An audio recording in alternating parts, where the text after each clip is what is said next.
were smart, had like PhDs. I mean, the raptors in Jurassic Park, they work together. They're smart. Man, imagine. I guess that kind of happens to them with Blue. And wait, I got a theory. So, Deep Blue Sea steals from Jurassic Park. You have a skeleton crew, you have a storm, you have accidents, you have that kind of stuff, and you have people getting separated, all that jazz. Now these sharks are, instead of what Renny Harlin did was he made these sharks really smart, like super smart. But then you've watched Jurassic World and the later Jurassic Parks, then those raptors become super smart. And they want to militarize them. I think these sharks would be better militarized. So, I wonder if that's what happened. Deep Blue Sea stole from Jurassic Park, and then Jurassic Park stole from Deep Blue Sea. I don't know. I'm putting that out there. It's up for you to kind of chew on, to think about, see what you all think here. So right now, all the cameras went out because the sharks took out the cameras, which... Man, these are smart sharks. They're out there. They've alienated Thomas Jane. Now, you could see that they could really take him out right now. These sharks could kill him, but they have their plan. They're gonna just get. I'm pretty sure this shark knows that TJ is tricking him. The shark goes after her anyways. That shark's not unconscious right now. It gets hit with a thing. It's like, yeah, I'm just gonna take a nap for a while. So you get one of them. I always wondered what the other two were, but it makes sense if they're drawing themselves into the trap. Also, how does Thomas Jane get this massive shark onto that? To get this shark onto that platform, he had to trank it, then know that the shark had to immediately stop and fall onto the platform. I mean, that's another, like, the shark probably floated there. Because think about that. You have a 20-foot landing thing, and you're in the water, and you have to hit a shark perfectly to where the shark lands on that. Man, these sharks are playing these people. I mean, I don't think they're dumb. I just don't think you ever live in a world where you think maniacal sharks are going to herd you into various facilities to kill you. Now, right here, I mean, I love this design. I think, this movie's almost 20 years later, and it's aged really well. Just the way they built these things. Oh, look at Sam Jackson. Yeah, Sam Jackson. What in God's creation? I mean, it's a shark. This is another bad line. So Sam Jackson goes, what in God's creation? Then Stellan Skarsgård goes, oh, not his. So you have these scientists who are basically playing God. Same thing as Jurassic Park. But they're playing God. A lot of hubris. Things go bad. They get their arms ripped off. So, yeah, I mean, I guess the moral of this movie is not to genetically modify sharks. Which, I mean, it makes sense. I mean, has any movie with genetic modification been good? Has there ever been a good result to a movie with genetic modification? I'll have to look that up. So, right. Oh, and also Sam Jackson mentions that Stellan Skarsgård, he's in a lab right now and he's smoking cigarettes. And Sam Jackson suggested that the reason the shark bit off Stellan Skarsgård's arms because he was smoking, or that the shark wanted the cigarette. So, I mean, did the shark want to smoke a little bit? Doubt it. But just look at these practical effects right now. I mean, I love how this looks. I love just the set. A lot of money went into this movie, over $100 million if you think about inflation.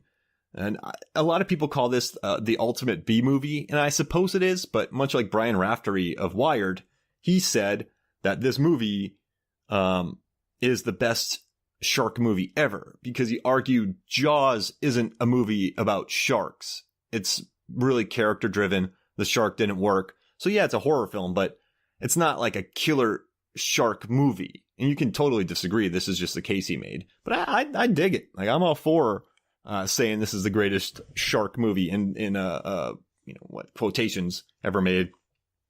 So they put one dart into it, and they put a ratchet strap over the back of a 25-foot shark to keep it still.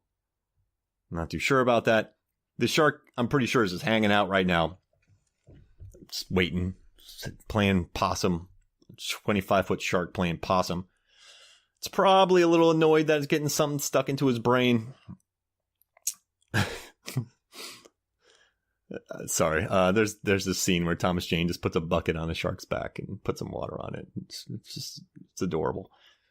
Water in the shark. I actually saw a clip the other day of a baby hippo being watered on Reddit. It's pretty adorable. But no, just this set design. They're grabbing this thing from the shark.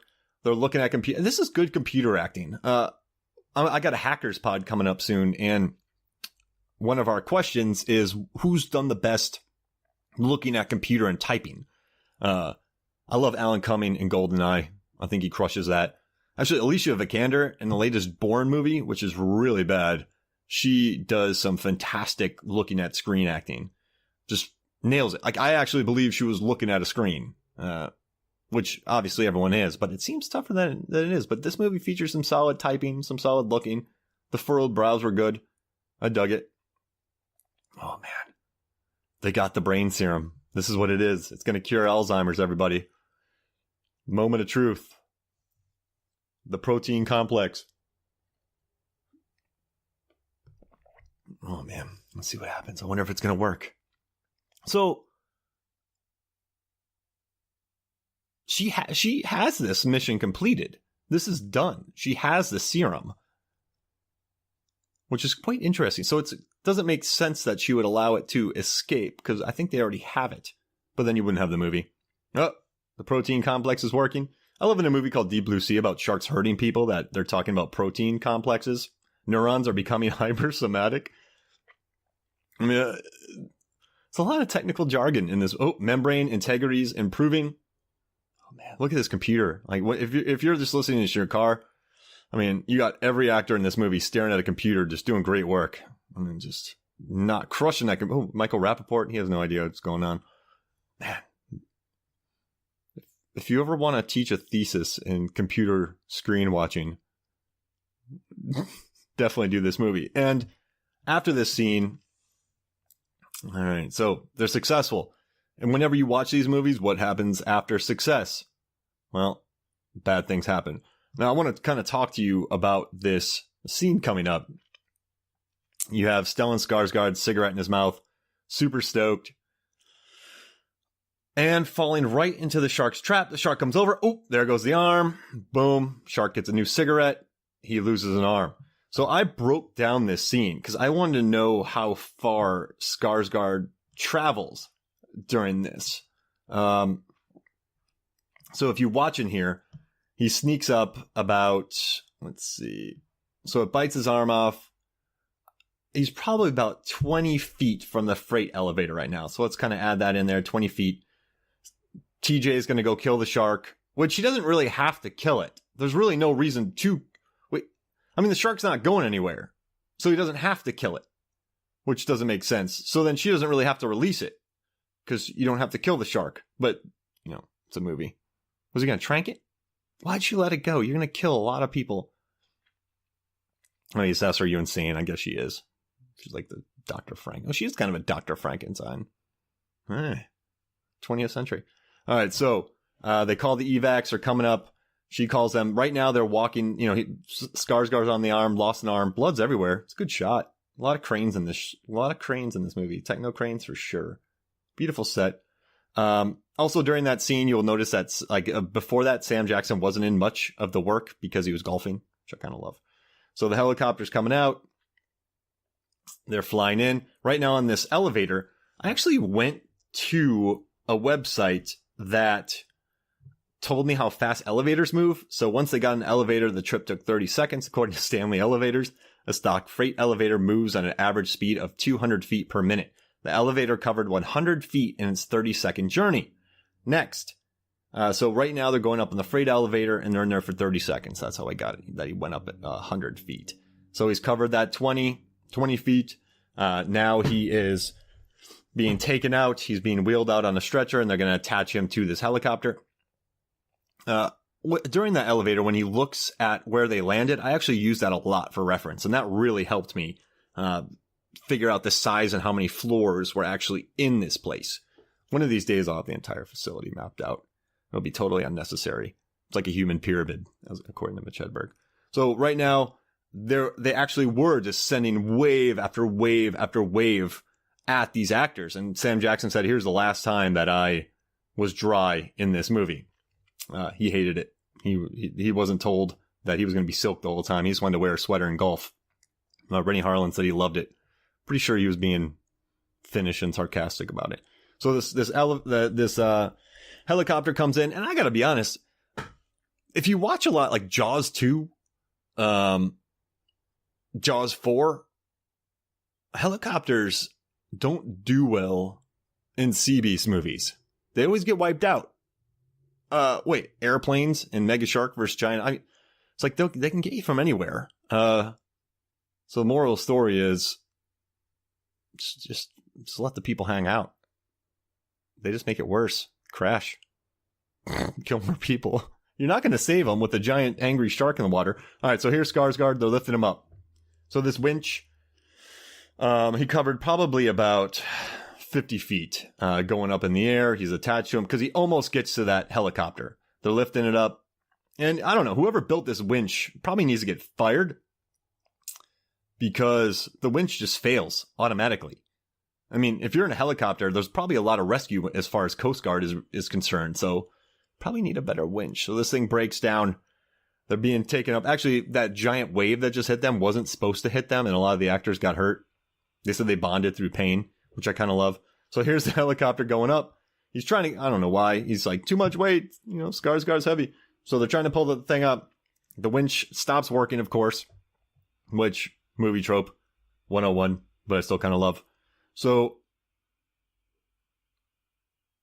oh man, poor Skarsgård. This is a horrible death. Arm ripped off, oxygen mask on. He was actually getting water bombed on his face during this entire shoot. Down he goes. Now, in the words of Samuel Jackson, becomes bass fishing with Ern. So, the shark planned this. I wonder if the shark knew that the winch would... Man, so many questions. So they're trying to pull up, but the problem is the shark gets it. The shark starts pulling the winch. Like once this shark wipes out this helicopter, I'm not going to say I'm not a genetically engineered shark with a lust for blood, and thus I cannot track the exact movements underwater. But once this shark gets Skarsgård underwater, this is what I think. I think the shark started circling or doing laps around Aquatica. So as we watched earlier, you see it's a big rectangle, and below it's all open. So this shark, if it just would have taken that stretcher and rammed it in at maybe 15 miles an hour, it wouldn't have done anything to the glass in the place. So this shark right now is finding the best way, as it's underwater, finding the best way to destroy this facility, which I kind of love. So right now it has Skarsgård in its mouth and it's just doing laps. I mean, it's swimming around with Skarsgård somewhere, which is what I kind of love. I mean, a lot of people talk about the death of Samuel Jackson in this movie, which, you should talk about it because it's a really great, surprising death scene. But this shark is underwater. And right now, this explosion, I love. This is actually a practical explosion. The fire comes up and it went around the camera. It was in a special box that they could film doing that scene. I love a good fireball in cinema. I always love it. So just think about Aquatica that we looked at earlier. You're watching the screen right now. Obviously, you can see an LL drink some wine, which I kind of love. I think he's really good in this movie. But this shark is just doing laps right now with Skarsgård in its mouth. That's how smart these sharks are. So they're coming up. They're all frazzled. They're about to be looking at more screens, more great screen acting, which is about to stop soon. But I love Jackson's reaction right now. What is that? Here it comes. So this shark did laps and it turned around and it just started swimming really fast at this thing. So the fence dimensions I thought were about 590 feet by 295 feet. So give or take 15 feet or so. So you have the perimeter, the catwalks, all the other catwalks. So the shark, that's a huge shark. So it did 3 laps and then it swum through the middle and unleashed Skarsgård. And this is such an evil kill. Right now, Skarsgård knows exactly what's going on because he has oxygen in his mouth. And the shark used the metal from that to bust this. I mean, what a brilliant I mean, who wrote? I know, obviously, know who wrote this, but whoever wrote that, you know, if I wrote this scene, I just would be patting myself on the back. I would be